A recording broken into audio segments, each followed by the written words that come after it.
from by leaving a comment below. If you enjoy this video, don't forget to like and subscribe. Have a wonderful day. Enjoy the story, everyone. Ava Bennett adjusted her black cocktail dress for the 10th time as she watched Manhattan's elite mingle in the opulent ballroom of the plaza.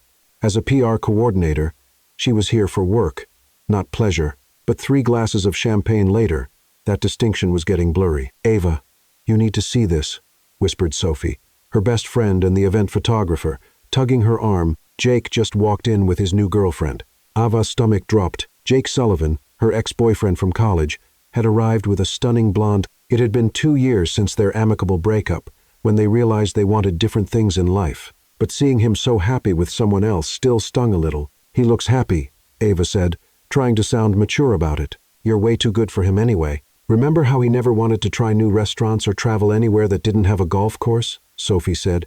"Sophie, we broke up because we were incompatible.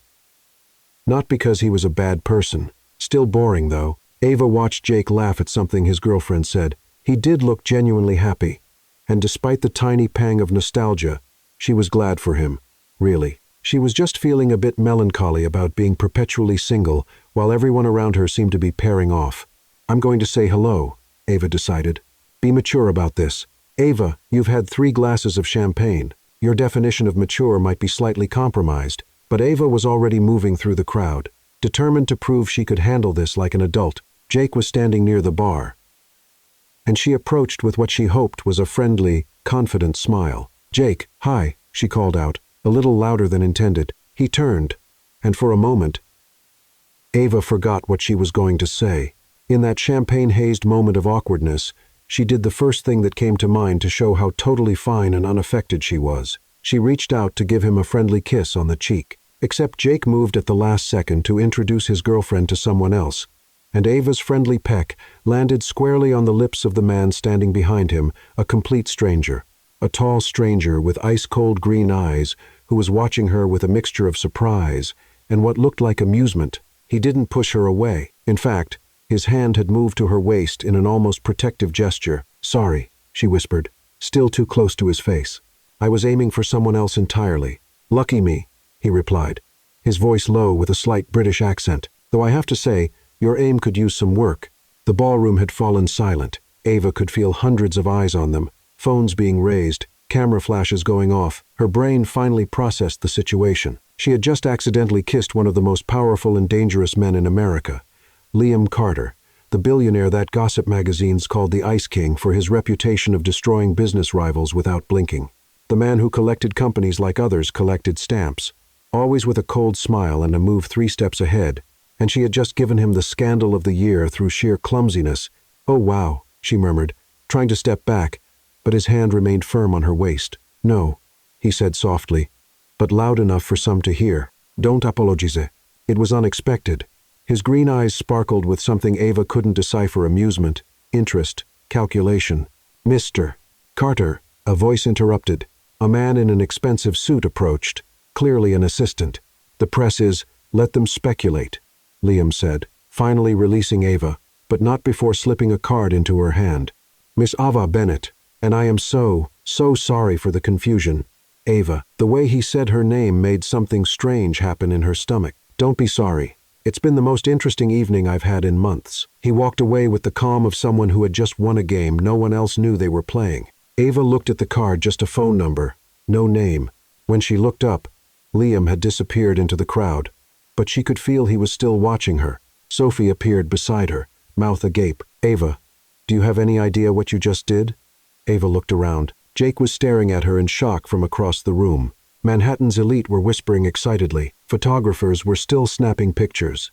"I think," she said slowly, "I just accidentally created the biggest social media moment of my life." What she didn't know was that Liam Carter was thinking exactly the same thing, and he was absolutely fascinated by the woman who had just turned his predictable evening completely upside down. The photo was everywhere. Ava stared at her phone screen, watching the image of herself kissing Liam Carter spread across social media like wildfire. The headlines were getting more creative by the hour. "Mystery woman melts the Ice King. Who's the girl who conquered Carter?" And her personal favorite, "The kiss that stopped Manhattan." "Turn it off," Sophie said, snatching the phone from Ava's hands as they sat in their favorite cafe in Soho. "You're torturing yourself. I'm probably unemployed, Sophie. My boss has been giving me the cold shoulder all morning, and I have 3 missed calls from HR." Ava buried her face in her hands. "All because I have terrible spatial awareness when I've been drinking. Technically, you showed excellent coordination. You could have face-planted into the chocolate fountain, but instead, you accidentally kissed the most eligible bachelor in New York, a man who could destroy my entire career with a single phone call, a man who gave you his private number." Ava pulled the elegant card from her purse, studying it for the 100th time since last night. No name, no company logo, just 10 digits in embossed silver. What if he wants to sue me for assault? What if he wants to take you on his private jet to Paris? Sophie. What? The man's been single for 2 years since his divorce. According to Forbes, he's been turning down supermodels and socialites left and right. Maybe you're exactly what he needs. Someone who doesn't throw herself at his feet begging for attention. Ava's phone buzzed. An unknown number. "Good morning, Ava. I trust you've seen the news. Coffee? L. Oh my gosh, it's him." Ava showed Sophie the message, her hands shaking slightly. "Answer him. What do I say?" "Yes, obviously. When will you get another chance to have coffee with the most powerful man in New York?" He's not just powerful, he's intimidating. He can be both. In fact, that's probably part of his charm. Ava stared at the message. She could ignore it. Pretend the whole thing never happened, and spend the rest of her life wondering what if, or she could answer and potentially step into a world she wasn't prepared for. Her phone buzzed again.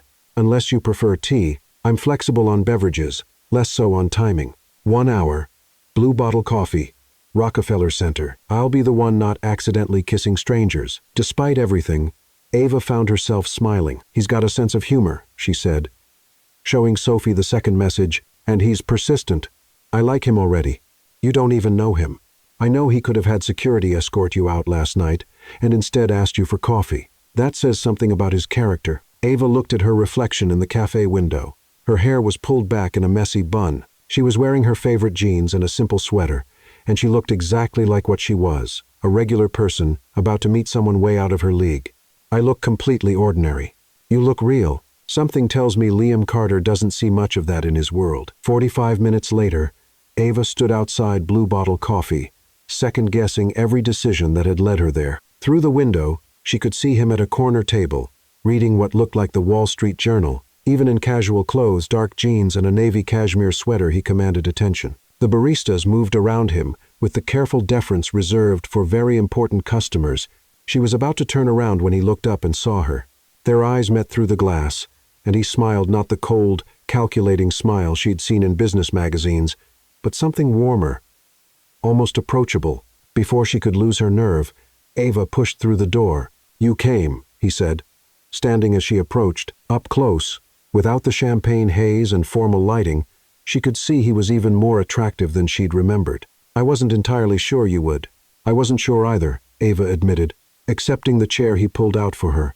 "This whole situation is pretty surreal." "Honest. I appreciate that." He signaled the barista. "Coffee, or are you more of a tea person?" I realized I made an assumption in my text. "Coffee is perfect. Strong coffee. I didn't sleep much last night. Neither did I, though probably for different reasons." He studied her face with those intense green eyes. "You're nervous."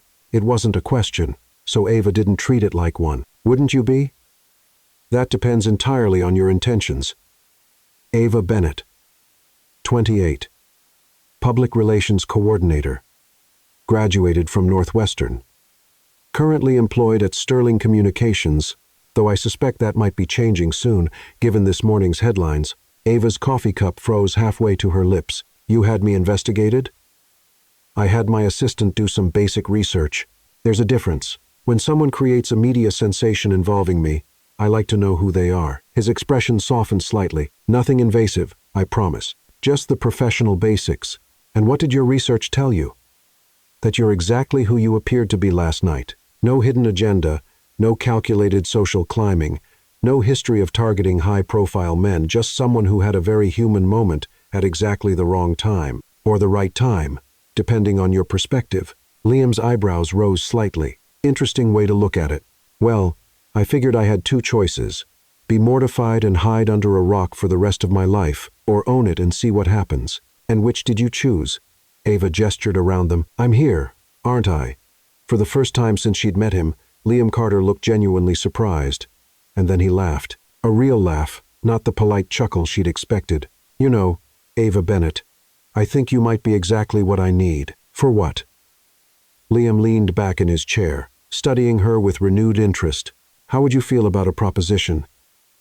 Ava set down her coffee cup carefully, trying to read Liam's expression. A proposition? That sounds ominous.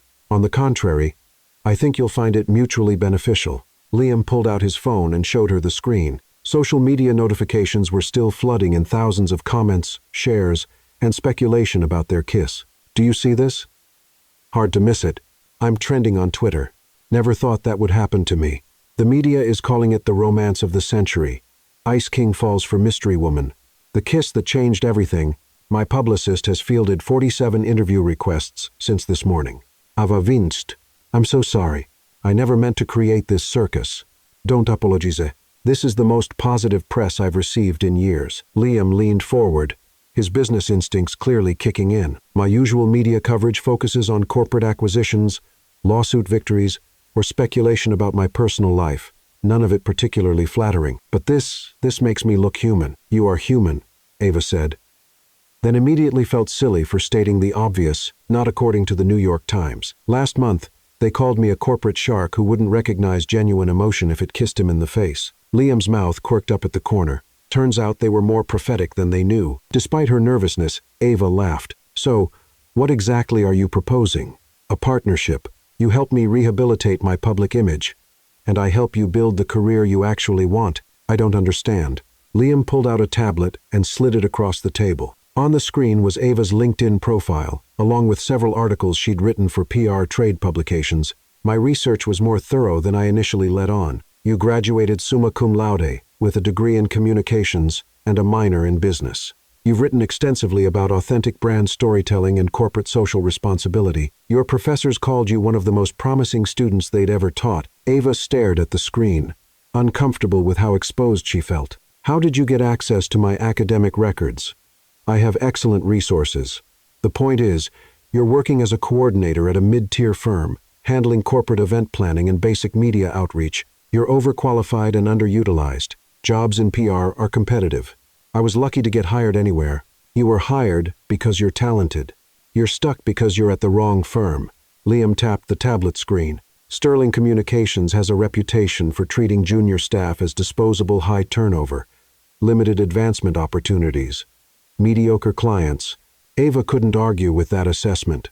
She'd been there 18 months and had watched 3 other coordinators quit out of frustration. What are you suggesting? I'm suggesting we use this media attention to both our advantages. You become my official public relations consultant. We let the media believe there's a romantic element to our relationship. Nothing confirmed, just enough speculation to keep them interested. Meanwhile, you get to work on high-profile campaigns, build a portfolio that will open doors anywhere you want to go. You want me to fake a relationship with you? I want you to help me seem more approachable while you build your career. If people think the Ice King has melted for someone, it changes the entire narrative around my business dealings. Ava stared at him, trying to process the offer. This is insane. This is strategic. What's in it for you, really? You could hire any PR firm in the city. Liam was quiet for a moment, and when he spoke, his voice was more honest than it had been all morning. I'm tired of being seen as a villain. Every deal I make, every company I acquire, the media paints me as some corporate raider destroying lives for profit. The truth is more complicated than that. What is the truth? I specialize in turning around failing companies. Yes, that sometimes means layoffs.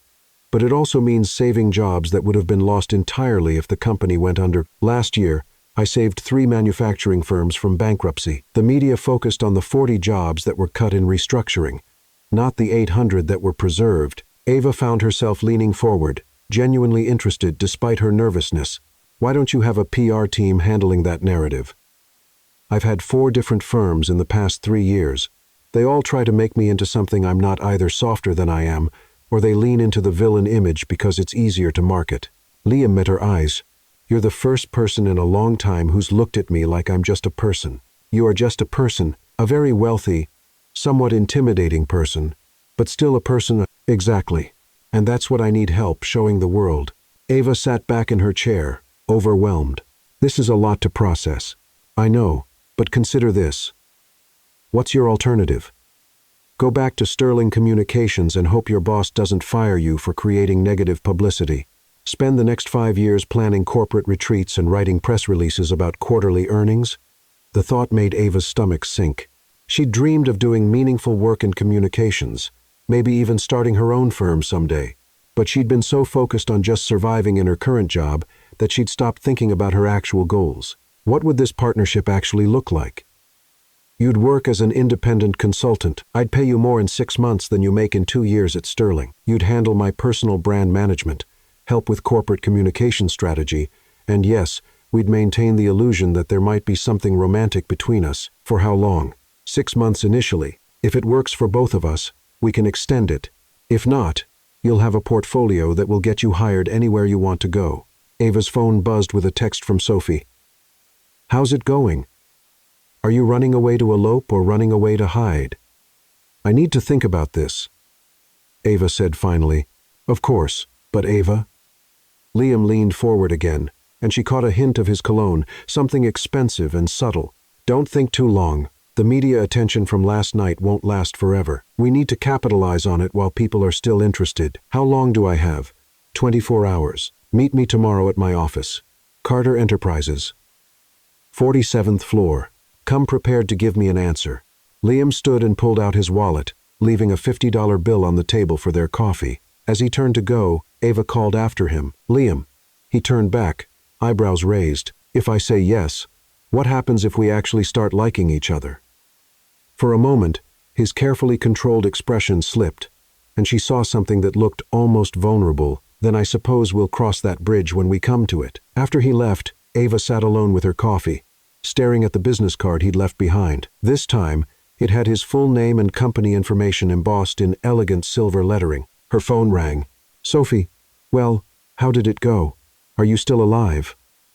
I think, Ava said slowly, I just got offered the opportunity of a lifetime, or I'm about to make the biggest mistake of my life. Knowing you, probably both. So, what are you going to do?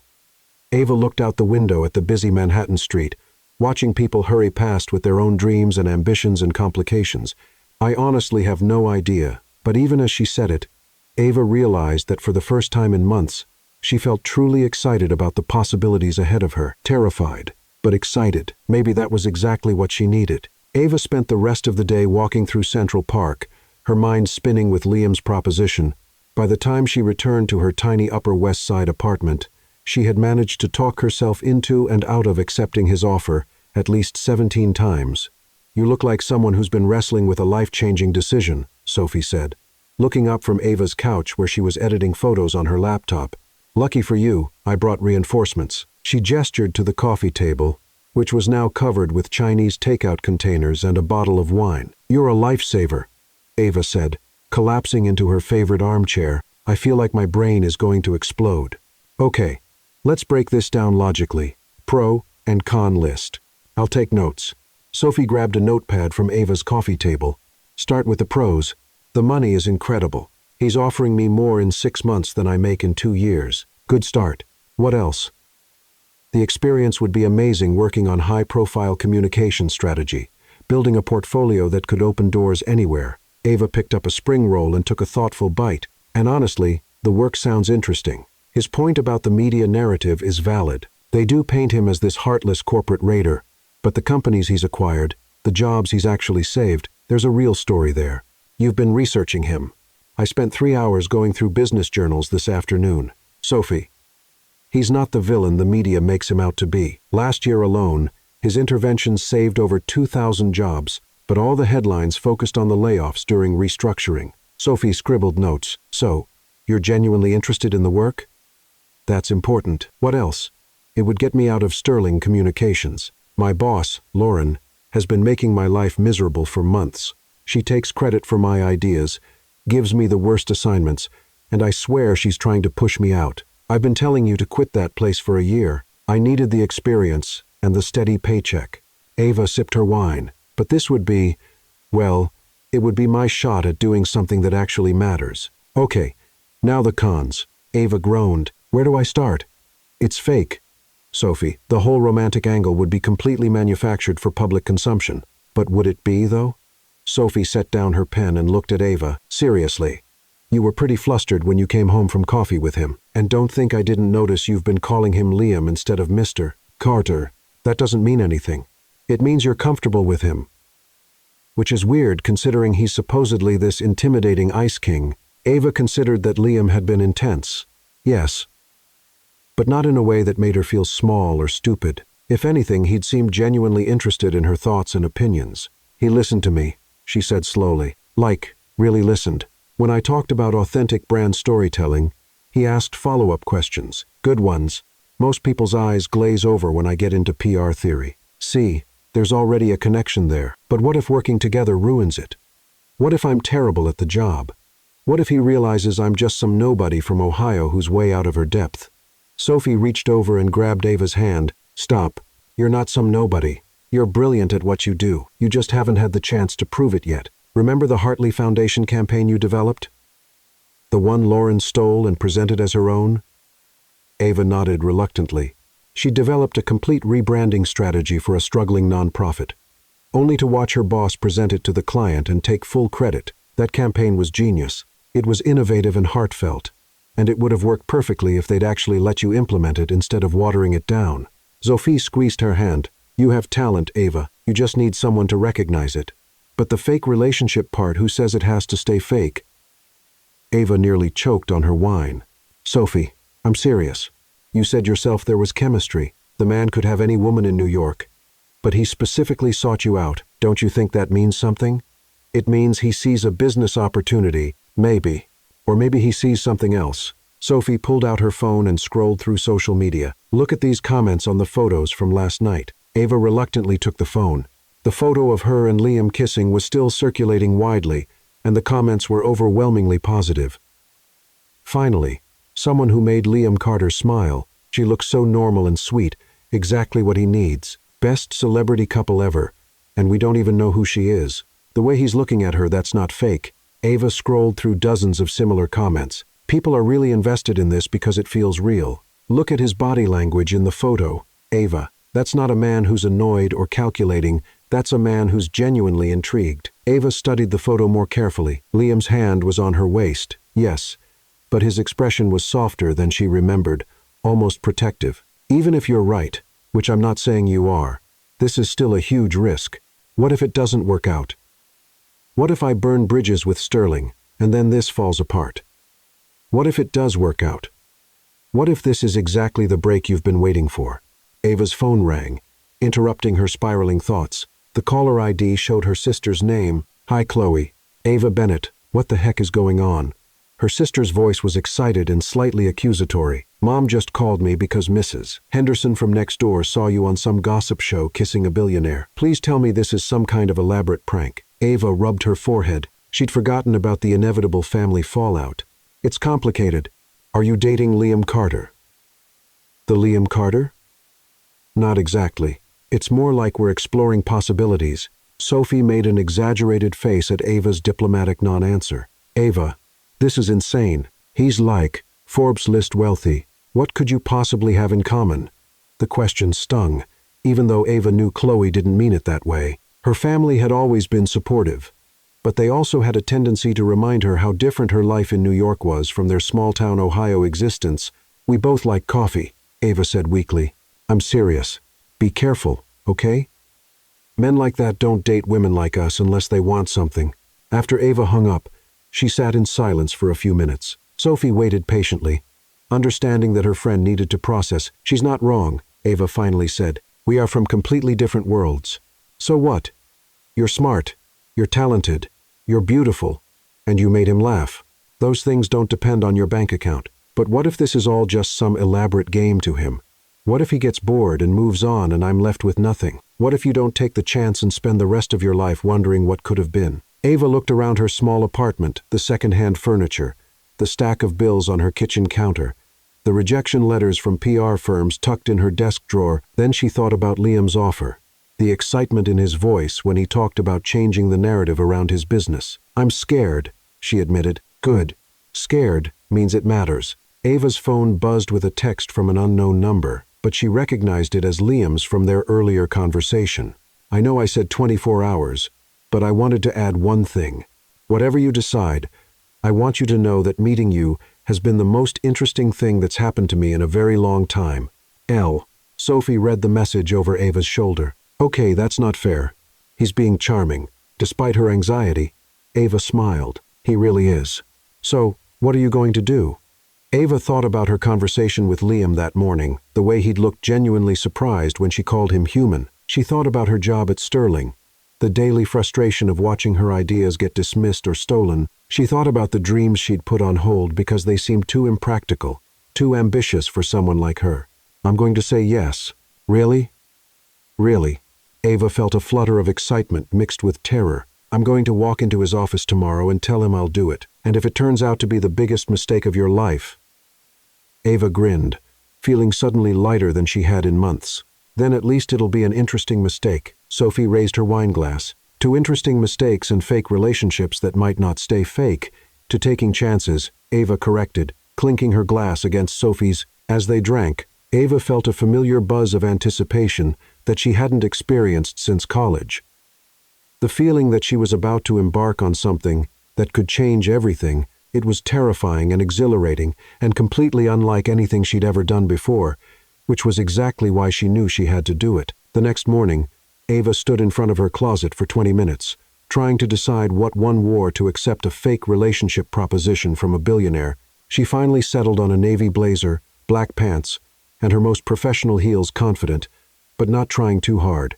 The Carter Enterprises building was even more impressive in daylight, all glass and steel reaching toward the sky like a monument to ambition. Ava's reflection in the lobby's polished floor looked small and nervous, but she squared her shoulders and approached the reception desk. Ava Bennett to see Liam Carter. She told the impeccably dressed receptionist, "Of course, Miss Bennett. Mr. Carter is expecting you. The elevator to your right will take you directly to the 47th floor." The elevator ride seemed to last forever, giving Ava plenty of time to second-guess her decision. When the doors finally opened, she stepped into a reception area that looked like something from a design magazine, all clean lines and expensive art. "Miss Bennett," a woman in her 40s approached with a warm smile. "I'm Ellen, Mr. Carter's assistant.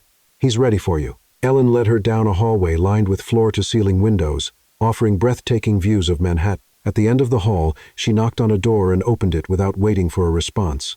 "Mr. Carter, Miss Bennett is here." Liam's office was exactly what Ava had expected, massive, intimidating, and perfectly organized. He was standing behind his desk, still in that navy sweater from yesterday, looking like he'd been waiting for her. "Ava, thank you for coming." His voice was carefully neutral, but she caught something that might have been relief in his expression. Ellen closed the door behind them, leaving them alone. Ava walked toward the desk, her heels clicking on the hardwood floor. "I've made my decision," she said, proud that her voice sounded steadier than she felt. Liam's expression didn't change, and Ava took a deep breath, thinking of Sophie's words about interesting mistakes and taking chances. "Yes, I'll do it." The smile that spread across Liam Carter's face was nothing like the cold, calculated expression she'd seen in magazines. It was genuine and relieved, and almost boyish. "Really? Really? But I have conditions." Liam's relief was palpable, but he quickly composed himself, gesturing to the chairs arranged around a small conference table by the window. "Please sit. I'd like to hear your conditions." Ava settled into the leather chair, trying not to be intimidated by the panoramic view of Manhattan spread out below them. "First, I want a proper contract, not just a handshake deal. I want everything spelled out. My responsibilities, compensation, timeline, and most importantly, the boundaries of this arrangement. Of course, I've already had my legal team draft something preliminary." Liam pulled a folder from his desk. "Though I suspect you'll want to review it with your own attorney." "I don't have an attorney." "You will by the end of the week? Consider it part of your compensation package." Liam sat across from her, his attention completely focused on what she was saying. "What else?" "Second, I want creative control over the PR strategy. You can give input and feedback, but I'm not interested in being a mouthpiece for someone else's ideas. If you want authentic brand storytelling, you have to trust me to tell the story." Liam nodded slowly. "That's actually refreshing. Most consultants tell me what they think I want to hear. Most consultants probably haven't accidentally kissed you in front of half of Manhattan's social elite. Ava felt herself relaxing slightly. Third, the fake relationship aspect has boundaries. No public displays of affection beyond what's necessary for photos. No private events unless they're directly related to the PR strategy. And if either of us starts dating someone else for real, we reassess the arrangement. Understood. Though I have to ask, are you currently seeing anyone? No? Are you? No. Liam leaned back in his chair, studying her. Any other conditions? Ava hesitated, then decided to voice the concern that had been nagging at her since yesterday.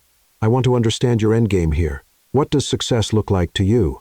Because if this is just about softening your image for some major acquisition or IPO, I need to know that up front. Liam was quiet for a long moment, and Ava wondered if she'd overstepped. When he finally spoke, his voice was more honest than she'd expected. 3 years ago, my father died. He built this company from nothing, started with a small investment firm, and grew it into what you see today. He was brilliant and ruthless when he needed to be. But he was also fair. People respected him. Liam stared out the window at the city below. When I took over, I thought I could do things differently, be more collaborative, more transparent. But the business world doesn't reward softness, and I learned quickly that if I wanted to protect what my father built, I had to be tougher than anyone expected. So you became the Ice King. I became what I needed to become, but somewhere along the way, I think I lost sight of why I was doing it. He looked back at her. Last month, I acquired a textile company in North Carolina. They were 3 weeks from bankruptcy, would have laid off 300 workers. My restructuring plan saved 280 of those jobs. But the local newspaper ran a front-page story about the 20 jobs that were cut. The headline called me a heartless corporate vulture. Ava could hear the frustration in his voice. That must have been difficult. What was difficult was getting a letter from one of the workers I saved, thanking me for keeping the plant open so she could pay for her daughter's college tuition. She had no idea I was supposedly the villain in her story. Liam met Ava's eyes. I want to change that narrative. Not because I need good publicity for some business deal, but because I want the work I'm doing to actually matter to people. Ava felt something shift in her chest. This wasn't the cold calculation she'd expected. This was someone who genuinely cared about the impact of his work, but had lost the ability to communicate that effectively. That's exactly the kind of story we should be telling, she said. But it requires vulnerability. You'll have to let people see behind the corporate facade. Are you saying I have a facade? Liam's mouth quirked up in what was becoming a familiar, almost smile. I'm saying that the man who just told me about wanting his work to matter is not the same man I read about in Forbes magazine. Which version do you prefer? The question caught Ava off guard. There was something almost vulnerable in the way he asked it, like her answer actually mattered to him. I prefer the real version, she said softly. They looked at each other for a moment, and Ava felt that same flutter of attraction she'd experienced at the gala. This was dangerous territory. She was supposed to be thinking about this professionally, not getting caught up in the way Liam's eyes seemed to see right through her carefully constructed defenses. So, she said, clearing her throat, when do we start? How about right now? Liam stood and walked to his desk, returning with a tablet. I have a board meeting this afternoon with the executives from that textile company I mentioned. They're expecting the usual corporate presentation about quarterly projections and cost-cutting measures. And you want to do something different? I want to tell them about Elena Torres, the woman who wrote me that letter, and about Mark Evans, the plant supervisor, who's been there for 30 years and came up with the efficiency improvements that made the restructuring possible.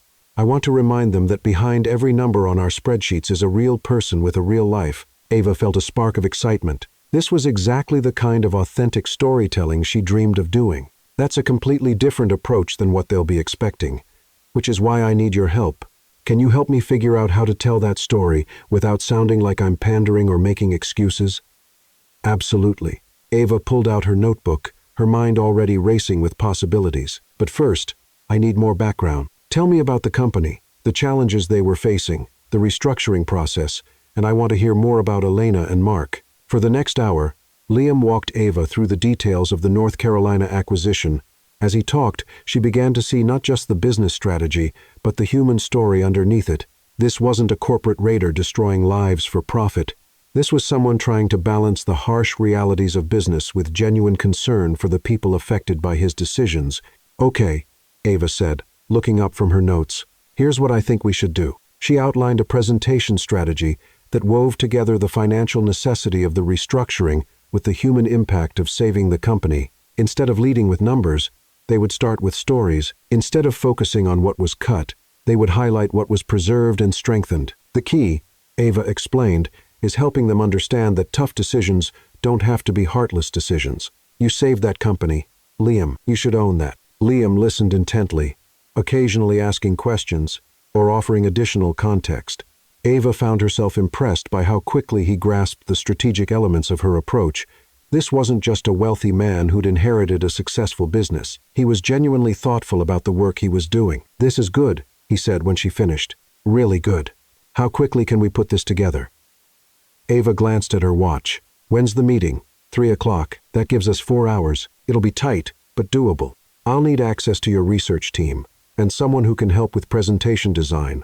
Done. Ellen can set you up with whatever you need. Liam stood, but instead of heading for the door, he remained by the window, looking uncertain. Ava, can I ask you something? Of course. Why did you really say yes to this? It's not just about the money or the career opportunity, is it? Ava considered the question carefully. She could give him the professional answer, talk about portfolio building and networking opportunities. But something about the way he'd opened up to her made her want to be equally honest. Because I've spent the last 18 months watching mediocre people take credit for my ideas while I smile and say nothing. I've been playing it safe, being grateful for whatever scraps I could get. And it's been slowly killing my passion for this work. She met his gaze. When you described wanting your work to matter, I recognized something. I want my work to matter too. And you think this arrangement will help with that? I think, Ava said slowly, that working with someone who's willing to be vulnerable about wanting to do better might remind me why I loved this field in the first place. Liam nodded, something like understanding passing between them. Well then, let's go change some minds. The next few hours passed in a blur of research, writing, and presentation design. Ava found herself completely absorbed in the work, collaborating with Liam's team to craft a narrative that was both compelling and authentic. She'd forgotten how energizing it could be to work on something that felt genuinely important. Liam proved to be an excellent collaborator. He trusted her instincts while offering valuable insights about his audience and the company culture. When they disagreed on approach, they discussed it thoughtfully, rather than deferring to hierarchy. You know, Ava said as they reviewed the final presentation, this is the most engaged I've felt about work in months. Good, because if this goes well, I have about 12 other projects that could use your touch. At 2:45, they made their way to the boardroom. Ava had offered to attend the meeting to answer questions about the strategic approach, but Liam had declined. This is my story to tell, he'd said, but I want you to watch from the observation room. I'd like your feedback afterward. The observation room was a small space behind one-way glass that allowed Ava to see and hear the meeting without being seen. She watched as Liam's board members filed in 8 executives in expensive suits, all looking like they were expecting a routine quarterly review. Liam entered last, carrying the tablet with their presentation. As he began to speak, Ava felt a flutter of nervous anticipation. Before we discuss numbers today, Liam began, I want to tell you about Elena Torres. What followed was a master class in authentic leadership communication. Liam told Elena's story, and Mark's story, and the story of a company that was saved rather than destroyed. He presented the financial data, but in the context of human impact, he acknowledged the difficulty of the decisions while owning the positive outcomes. Ava watched the faces of the board members as Liam spoke. The initial skepticism gave way to engaged interest, and by the end of the presentation, several of them were leaning forward, asking thoughtful questions about how this approach could be applied to other acquisitions. This is exactly the kind of leadership our shareholders want to see, said Margaret Hayes, the board's longest-serving member. It shows strength and compassion in equal measure. When the meeting ended, Ava felt a surge of professional pride unlike anything she'd experienced at Sterling Communications. This was the kind of work she'd dreamed of doing, helping leaders communicate authentically about complex challenges. Liam found her in the observation room a few minutes later, his face showing a mixture of relief and excitement. That went well, he said, though it was clearly an understatement. That went brilliantly. You were brilliant. Ava couldn't contain her enthusiasm. Did you see how engaged they were? Margaret Hayes looked like she wanted to give you a standing ovation. They responded exactly the way you predicted they would. Liam sat down across from her, looking genuinely impressed. You have a gift for this, Ava. We have a gift for this, she corrected. You trusted the process and delivered authentically. That's not as easy as you made it look. So, what's next? Ava pulled out her notebook, her mind already racing with possibilities. Next, we take this approach public. I want to set up a series of interviews where you can tell these stories to a broader audience, maybe start with trade publications, then move to mainstream business media. And the romantic angle? Ava felt her cheeks warm slightly. We let people draw their own conclusions. A few carefully staged public appearances, some social media moments, nothing too obvious. Speaking of which, Liam pulled out his phone. We should probably be seen leaving the building together. There are usually photographers outside around this time. As they made their way to the elevator, Ava realized that somewhere in the course of the afternoon, her perspective on this arrangement had shifted. What had started as a calculated career move was beginning to feel like something more collaborative, more genuine. Liam, she said as the elevator doors closed. Yes, I think this partnership might actually work. I was thinking the same thing. As they descended toward the lobby, Ava caught their reflection in the elevator's mirrored walls. They looked like partners, she realized, like a team. It was a surprisingly appealing image. The lobby was indeed filled with photographers, just as Liam had predicted. As they emerged from the elevator together, Ava felt the familiar flutter of camera flashes. But this time, instead of panic, she felt a strange sense of purpose. This was her life now. This was her choice. And for the first time in a very long time, Ava Bennett felt like she was exactly where she was supposed to be. 3 months later, Ava's new office on the 45th floor of Carter Enterprises had a view almost as spectacular as Liam's, and she still couldn't quite believe it was hers. The mahogany desk, the leather chairs, the wall of awards, and framed articles featuring their successful campaigns, it all felt like something out of a dream. Stop pinching yourself, Sophie said, settling into one of the visitor chairs with a cup of coffee. You've been here 3 months. It's time to accept that you actually deserve this. I know. It's just Ava gestured around the office. 6 months ago, I was sharing a cubicle with someone who microwaved fish every day for lunch. This feels surreal. What feels surreal is watching you on the cover of Forbes magazine next to the headline, "The Woman Who Humanized Liam Carter." Sophie pulled up the article on her phone. Listen to this quote. Under Bennett's strategic guidance, Carter Enterprises has transformed from a feared corporate predator to a model of responsible capitalism, proving that profitability and humanity aren't mutually exclusive. Ava blushed. The Forbes feature had been the culmination of months of carefully orchestrated interviews, public appearances, and strategic storytelling. What had started as damage control for an accidental kiss had evolved into a complete rebranding of one of America's most powerful companies. Their first major success had been the Blackwell manufacturing turnaround. Instead of the typical corporate acquisition announcement, they'd told the story through the eyes of Rachel Blackwell, the third-generation owner who was struggling to keep her family business afloat while caring for her disabled son. Liam's investment hadn't just saved the company. It had allowed Rachel to expand their veteran hiring program and establish a scholarship fund for employees' children. The media response had been unprecedented.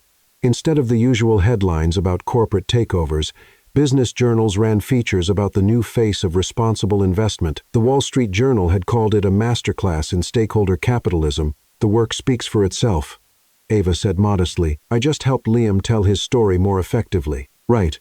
And I'm sure the fact that you two look completely smitten with each other in every photo has nothing to do with the positive coverage. Ava's stomach did that familiar flip it had been doing whenever someone mentioned her relationship with Liam. Over the past 3 months, the line between their professional partnership and whatever was developing between them personally had become increasingly blurred. It had started small coffee meetings that ran long, strategy sessions that turned into conversations about everything except work, casual touches that lingered just a moment too long. Ava had tried to maintain professional boundaries, but Liam had a way of looking at her during meetings that made her forget they were supposed to be keeping things business only. The media had noticed, too. Page 6 had run a series of photos from various events, showing Liam's hand on Ava's back, her laughing at something he'd whispered in her ear, the two of them deep in conversation at charity galas, while everyone else seemed to fade into the background. We're just comfortable with each other, Ava said carefully. Comfortable? Ava, I saw you two at the Children's Hospital fundraiser last week. The way he looks at you when you're talking to other people, that's not comfortable. That's possessive. In a good way, Sophie added quickly, seeing Ava's expression. Ava remembered that night clearly. She'd been speaking with Dr. Lopez about the hospital's new pediatric wing when she'd felt Liam's presence behind her. Without thinking, she'd stepped back slightly, settling against his chest as his arm came around her waist. It felt so natural that she hadn't realized what they'd done until she saw the photographer's flash. "Maybe we're a little too comfortable," Ava admitted. Before Sophie could respond, Ava's assistant knocked on the door. "Miss Bennett, Mr. Carter would like to see you in his office when you have a moment. Tell him I'll be right there." Ava turned back to Sophie. "We'll finish this conversation later." "Oh, we definitely will. And I want details about whatever's happening between you two." Ava made her way to Liam's office, trying to ignore the knowing looks from his staff.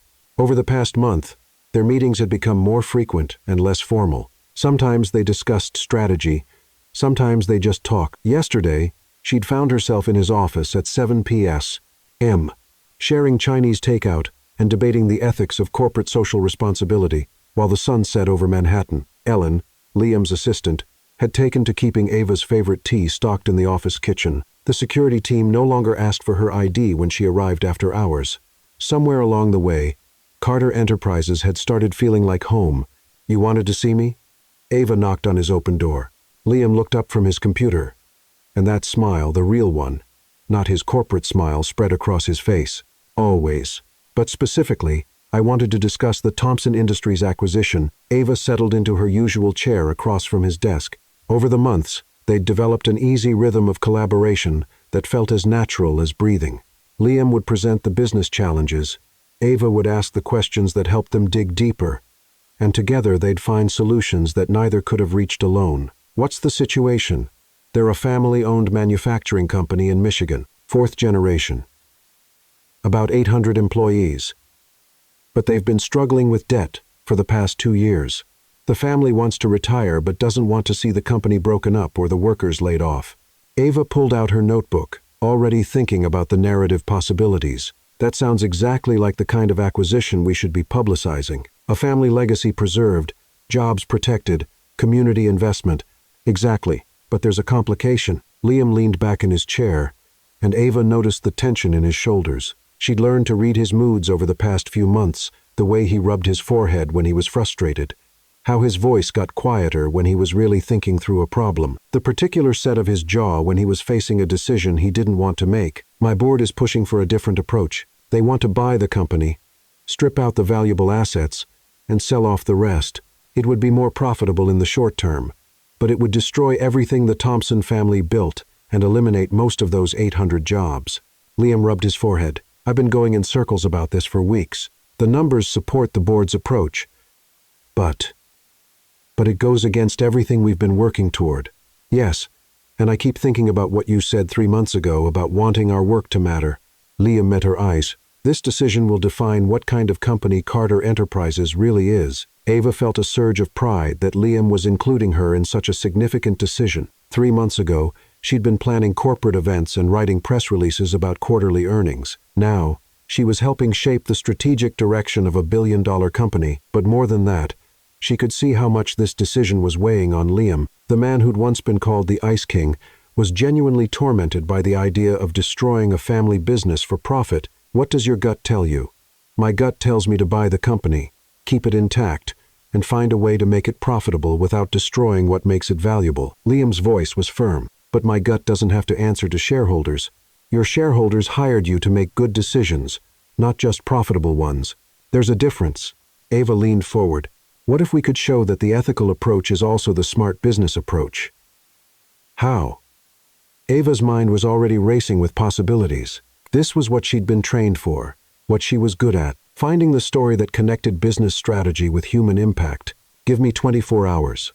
I want to research Thompson Industries, their market position, their community impact. There might be value there that your board isn't seeing." "Ava, you don't have to." "Yes, I do. This is exactly why you hired me." She stood, energized by the challenge. "We've spent 3 months telling the world that Liam Carter makes decisions based on more than just profit margins. Now we get to prove it." Liam stood as well, coming around the desk to stand close to her. Ava caught a hint of his cologne, that same expensive, subtle scent that had become as familiar as breathing. What if the numbers don't work out? What if the board is right and keeping the company intact is financial suicide? Then we find a third option.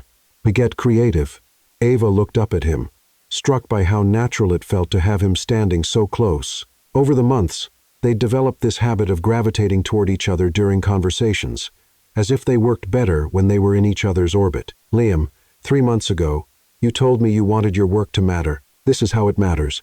Something shifted in Liam's expression, and suddenly Ava was very aware of how close they were standing, how his eyes seemed to be focused on her lips rather than her words. Ava, he said softly, I need to tell you something. What?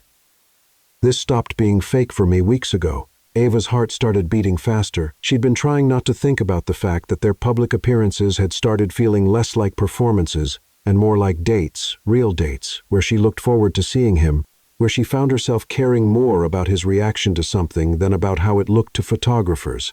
What do you mean?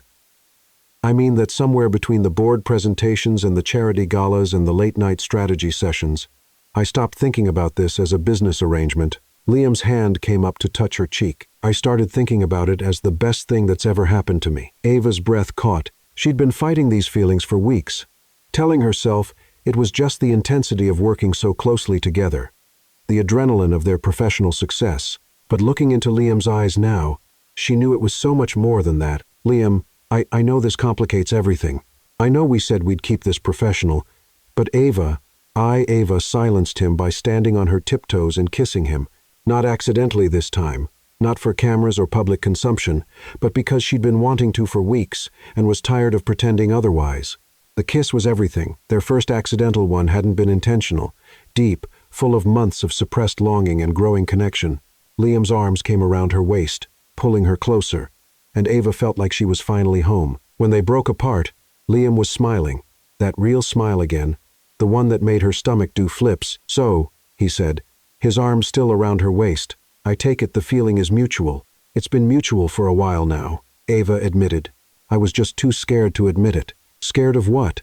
Ava thought about all the reasons she'd been fighting this. The power imbalance, the professional complications, the fear that she was just another in a long line of women who'd fallen for Liam Carter's charm, scared that this was too good to be true, scared that someone like you couldn't really be interested in someone like me, scared that I'd mess it up somehow. Liam framed her face with his hands, his expression serious. Ava Bennett, you are the smartest, most talented, most genuine person I've ever met. You've changed not just my company, but my entire perspective on what's possible. If anyone should be scared of messing this up, it's me. Why? Because I'm completely, utterly, hopelessly in love with you. Ava's heart stopped. She'd hoped, of course, had caught glimpses of something deeper in the way Liam looked at her, the way he sought out her opinion on everything from business strategy to what to order for lunch. But hearing him say it out loud was different. You are? I am. And I've been trying to figure out how to tell you for weeks. Liam's thumb traced her cheekbone. I love how your mind works, how you see connections that no one else sees. I love how you get excited about spreadsheets when they tell a story you care about. I love how you make me want to be better than I am. I love you too, Ava said, the words tumbling out before she could second-guess them. I've been fighting it because it seemed impossible. But I love you too. Liam kissed her again, deeper this time, and Ava felt like her whole world was realigning itself around this moment, this feeling, this man who had somehow become everything she didn't know she was looking for. So what happens now? She asked when they broke apart. Now we stop pretending this is fake and start figuring out how to make it real. Liam's smile was soft and genuine. But first, we save Thompson Industries. Ava laughed. You want to plan a corporate acquisition before our first official date. I want to show you that the man you fell in love with is worthy of that love. Liam's expression grew serious again. This decision will set the tone for everything we do going forward. I want to make the right choice. We will make the right choice, Ava corrected. Together, the next 24 hours were a whirlwind of research, financial modeling, and strategic planning. Ava threw herself into understanding every aspect of Thompson Industries, their market position, their community relationships, their potential for growth. She interviewed employees, spoke with local government officials, and analyzed comparable acquisitions. She also called her father, who'd worked in manufacturing for 30 years before retiring. Dad, I need your perspective on something. Always happy to help, sweetheart. What's going on? Ava explained the situation, careful not to reveal any confidential details, but wanting his insight into the industry dynamics. Companies like that, They are the backbone of communities, her father said thoughtfully. When they fail, it's not just the workers who suffer, it's the local diner that loses half its lunch crowd, the hardware store that supplied their maintenance needs, the bank that financed their employees' mortgages. But what if the company really isn't viable? What if keeping it whole is just throwing good money after bad? Well, that depends on why they're struggling. Is it poor management, outdated equipment, market changes, or just bad luck? Each of those problems has different solutions. Ava spent hours digging into Thompson Industries' financial records, talking to industry experts, and modeling different scenarios. What she found was even better than she'd hoped. The next evening, Ava burst into Liam's office with a stack of documents and her laptop, her eyes bright with excitement. "Liam, you need to see this," she said, barely containing her enthusiasm. "Please tell me you have good news, because the board meeting is in an hour, and they're expecting me to approve their strip and sell plan. I have great news." Ava spread her research across his conference table. Thompson Industries isn't just a struggling manufacturing company. It's the anchor business for an entire community. They sponsor the local schools, support the food bank, provide health care for retired employees. The economic impact of keeping them operating goes far beyond their immediate workforce. Liam joined her at the table, studying the documents she'd laid out. "That's nice, Ava, but the board isn't going to be swayed by warm feelings. They will be when they see this." Ava pulled up a spreadsheet on her laptop.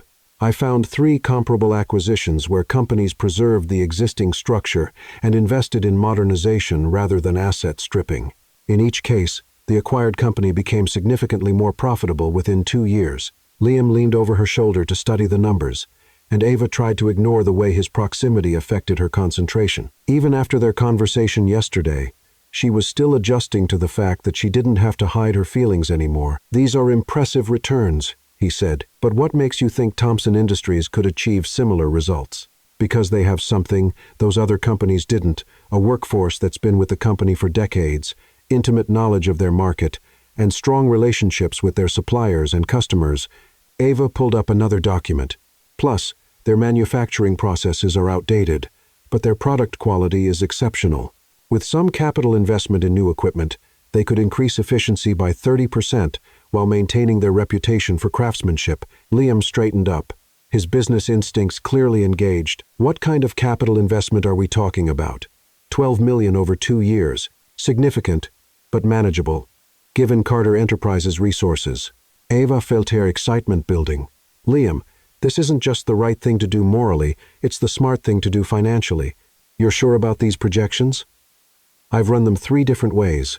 Conservative estimates show a positive return within 18 months. Optimistic projections show Thompson Industries becoming one of our most profitable acquisitions within 3 years. Ava pulled up a detailed breakdown of her analysis. "Look at this. They've been losing money on their commercial contracts because their equipment is too slow to meet delivery deadline. But their specialty work, the custom pieces they make for restoration projects, and artisan furniture makers, that's incredibly profitable.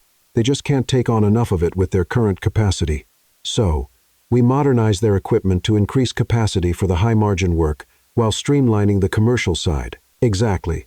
And we leverage their reputation for quality to move into new markets. There's a growing demand for domestically produced, sustainably manufactured goods. Thompson Industries could be perfectly positioned to capitalize on that trend." Liam was quiet for a moment, studying the data. Then he looked at Ava with an expression of amazement and admiration. "You did all this in 24 hours?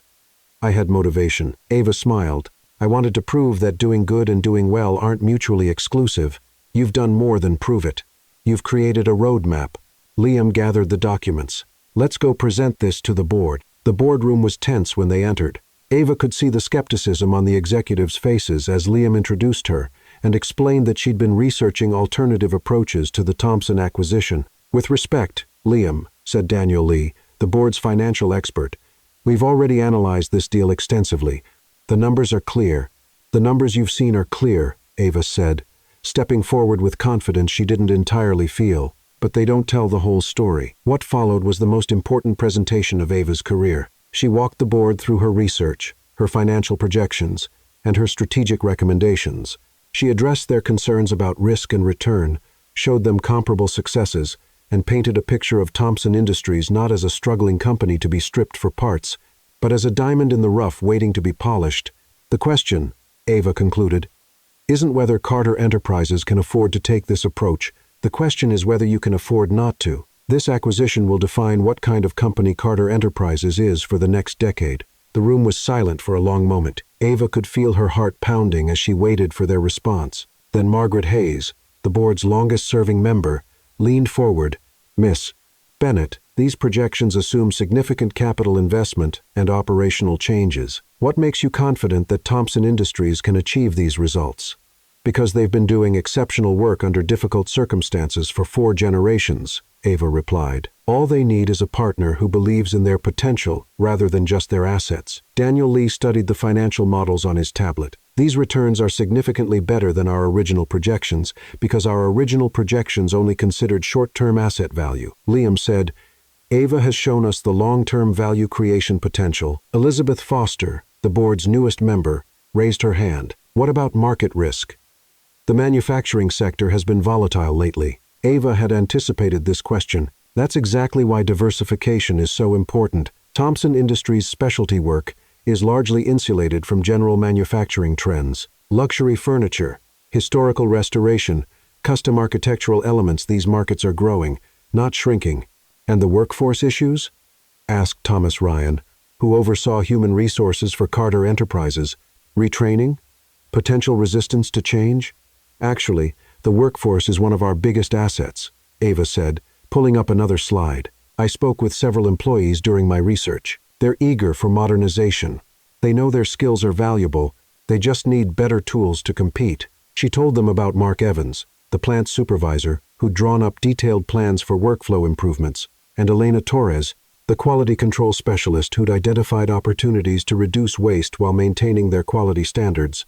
"These aren't people who are afraid of change," Ava said. "They're craftspeople who want to do better work." The board deliberated for 30 minutes while Liam and Ava waited in his office. Ava paced by the windows, nervous energy, making it impossible to sit still. "Stop worrying," Liam said. "Your presentation was flawless. What if they reject it? What if they think I'm being naive about the business realities?" Liam stood and caught her hands, stopping her pacing. "Then we'll find another way. But Ava, regardless of what they decide, I want you to know that what you did today was extraordinary. You didn't just crunch numbers. You found a way to align our values with our business strategy." "We found a way," Ava corrected. "This was a team effort." "No, this was you being brilliant and fearless, and everything I fell in love with." Liam's voice was soft. "Watching you in there, seeing how passionate you are about this work, how much you care about getting it right, it just confirmed what I already knew." "What's that?" "That you're going to change the world, Ava Bennett, one company at a time." Before Ava could respond, Ellen knocked on the door. "Mr. Carter, the board is ready for you." They returned to the boardroom, where Margaret Hayes was waiting with a slight smile. "The board has reviewed Miss Bennett's proposal," she said. "We're impressed by the thoroughness of her research and the strength of her financial projections. We're prepared to approve the acquisition of Thompson Industries under the terms she's outlined." Ava felt a surge of triumph, unlike anything she'd ever experienced. They'd done it. They'd found a way to save 800 jobs while creating long-term value for Carter Enterprises. "There is one condition," Daniel Lee added. "We want Miss Bennett to oversee the integration process. If she's this confident in her projections, she should be responsible for executing them." Ava looked at Liam, who was smiling with pride and something that looked like awe. "I'd be honored," she said. 2 weeks later, Ava stood in the main production facility of Thompson Industries, watching as the new equipment was installed. The energy in the building was palpable. Workers who'd been facing layoffs were now talking excitedly about expanded production capabilities and new contracts. Miss Bennett, Mark Evans, the plant supervisor, approached with a smile. "I wanted to thank you again for what you've done here." "I didn't do anything, Mark. You and your team are the ones who make this place work." "Maybe. But you're the one who saw the potential when everyone else saw problems." Mark gestured around the factory floor. "My grandfather worked here. My father worked here, and I've been here for 30 years. I thought I was going to be the last Evans at Thompson Industries. Now I'm thinking my son might want to come work here after college." Ava felt tears prick her eyes. This was why the work mattered, not just the financial returns or the positive press coverage, but the real impact on real people's lives. Her phone buzzed with a text from Liam. "How's the integration going?" "Better than projected," she replied. Mark Evans says his son might come work here after college. That's the best return on investment we could ask for. Ava smiled, thinking about how much Liam had changed over the past few months. The Ice King reputation was completely gone now, replaced by coverage that focused on his innovative approach to corporate responsibility. Dinner tonight? Liam's next text read, I have something I want to discuss with you. Business or pleasure? Both, always both with us. That evening, Ava met Liam at a small Italian restaurant in Little Italy, far from the usual business dinner spots where they might be photographed. Over the past few weeks, they'd been carefully navigating their new relationship while maintaining their professional partnership. So, what did you want to discuss? Ava asked as they settled into a corner booth. The Thompson Industries' success has generated some interesting opportunities, Liam said. I've had calls from 3 other family-owned companies asking if Carter Enterprises might be interested in similar partnerships. Ava felt a flutter of excitement. Really? Really? And Margaret Hayes suggested that we should consider formalizing this approach, creating a dedicated division within Carter Enterprises focused on sustainable acquisitions. That's incredible, Liam. It would be exactly what you've been working toward. What we've been working toward. Liam corrected. Ava, I want you to head up this new division. Ava nearly choked on her wine. What? I want you to be Vice President of Strategic Partnerships. Your own department, your own team, the authority to pursue acquisitions that align with our values. Liam's eyes were bright with excitement. It would be exactly the kind of work you're passionate about, on a scale that could make a real difference. Ava stared at him, overwhelmed. 6 months ago, she'd been a coordinator at a mid-tier PR firm. Now, Liam was offering her a vice presidency at one of the most powerful companies in America. Liam, I don't know what to say. Say yes. Say you'll take a chance on building something that's never been done before. Ava thought about the past few months, about the work they'd accomplished together, about the satisfaction of knowing that her efforts had directly improved people's lives. Yes, she said. Absolutely. Yes. Liam's smile was radiant. Good. Because I've already had HR draw up the paperwork. They spent the rest of dinner talking about the possibilities, about the companies they could help, about the model they could create for responsible capitalism.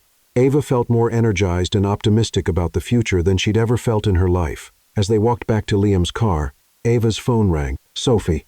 Ava, you need to get to a television right now, Sophie said without preamble. Why? What's wrong? Nothing's wrong. Something's very, very right. Turn on Channel 7. Liam and Ava hurried back to his apartment, where they found the evening news coverage of a story that made Ava's heart swell with pride. In business news tonight, the anchor was saying, Thompson Industries announced they've received their largest order in company history, a contract to produce custom millwork for the restoration of Grand Central Terminal. Company officials credit new equipment and expanded capacity made possible by their recent acquisition by Carter Enterprises. The camera cut to an interview with Mark Evans, who was standing in the factory Ava had visited that morning. 6 months ago, we thought we might lose everything, Mark was saying. Now we're looking at the busiest year in our company's history. Carter Enterprises didn't just save our jobs, they helped us build a better future. Ava felt tears streaming down her face as the story continued, highlighting the innovative partnership model and the positive impact on the local community. You did that, Liam said softly, pulling her into his arms. You made that happen. We made that happen, Ava corrected, but she was smiling through her tears. As they held each other, watching the story of their success play out on screen, Ava thought about the journey that had brought them here. From an accidental kiss to a fake relationship, to real love, to meaningful work that changed lives. It had been the most unexpected, wonderful adventure of her life. 3 months later, Ava, stop fidgeting with your dress, Sophie whispered as they stood outside the ballroom at the plaza. The same ballroom where everything had started. I can't help it. This feels like tempting fate. Ava smoothed the emerald green silk of her evening gown, a far cry from the simple black dress she'd worn to that first gala. Fate has been pretty good to you lately, Sophie pointed out. Successful company launch. Forbes 30, under 30 list. And you're about to announce your engagement to the man of your dreams at the same place where you accidentally kissed him. Ava looked down at the engagement ring on her finger, a vintage Art Deco design that Liam had chosen because it reminded him of her. He'd said strong and beautiful and built to last. The proposal had happened 3 weeks ago during a weekend trip to the Thompson Industries facility. They'd been walking through the factory, watching the night shift work on the Grand Central Terminal millwork, when Liam had suddenly stopped, and dropped to one knee right there on the factory floor. "This is where it all started," he'd said. "Our first real success together. The moment I knew I wanted to spend my life building things with you." Ava had said yes while Mark Evans and the entire night shift cheered in the background. It had been perfect, unconventional, and meaningful, and completely them. The Thompson Industries integration had been so successful that Ava had decided to start her own communications firm, specializing in helping companies align their values with their business strategies. Liam had been her first client and biggest supporter, and now Bennett Communications was one of the most sought-after firms in the city. But tonight wasn't about business. Tonight was purely celebration, the launch party for Ava's firm, combined with their engagement announcement, held in the place where their story began. "Ladies and gentlemen," the announcer's voice carried from inside the ballroom, "please welcome Liam Carter and Ava Bennett." Ava took Liam's arm as the doors opened, and they walked into the same ballroom where their story had begun. But this time, instead of chaos and embarrassment, there was intention and joy. The room was filled with the people who had become important to them over the past year: business partners, colleagues, friends, and family. Ava spotted her parents near the front. Her father looked slightly overwhelmed by the opulence, but proud nonetheless. Mark Evans was there with his wife. Representing the Thompson Industries team, Margaret Hayes and several other Carter Enterprises board members had come to show their support. "Ready for this?" Liam murmured, as they made their way to the center of the room. "With you, I'm ready for anything." Liam took the microphone, looking out at the crowd with the same confidence Ava had fallen in love with, but tempered now with warmth and genuine joy. "A year ago," he began, "I was standing in this room when a beautiful stranger accidentally kissed me. It was the best accident of my life." The crowd laughed, many of them remembering the viral photos from that night. "That kiss led to a partnership that transformed my company and a love story that transformed my life." Ava didn't just change how Carter Enterprises operates. She changed how I see the world, how I think about success, what I want to build with my life. Ava felt her eyes filling with tears as Liam continued. "Tonight, I'm thrilled to announce that Ava has agreed to make our partnership permanent and to celebrate the launch of Bennett Communications, a firm that's already changing how businesses think about their responsibility to their communities." Liam dropped to one knee, pulling out the ring box, even though Ava was already wearing the ring, and the crowd erupted in delighted laughter. "Ava Bennett," he said, his voice carrying clearly through the silent ballroom, "you've made me a better man and a better leader. Will you marry me?" "I already said yes, you ridiculous man." Ava laughed, but she was crying happy tears. "But yes, again, always yes." As Liam stood and spun her around, the ballroom erupted in applause.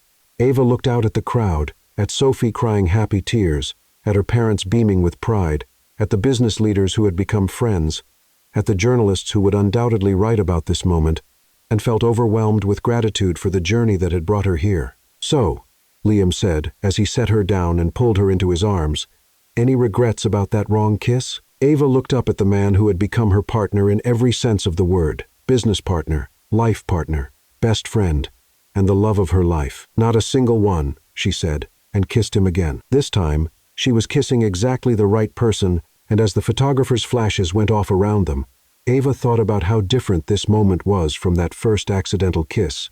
This time, there was no confusion, no embarrassment, no uncertainty about what came next. This time, there was only love and possibility, and the promise of building something beautiful together. 6 months later, Ava stood at the altar of the small church in her hometown in Ohio, wearing her grandmother's pearl necklace and a dress that had taken 3 months to design. Through the stained glass windows, she could see the rolling farmland where she'd grown up, so different from the Manhattan skyline that had become home.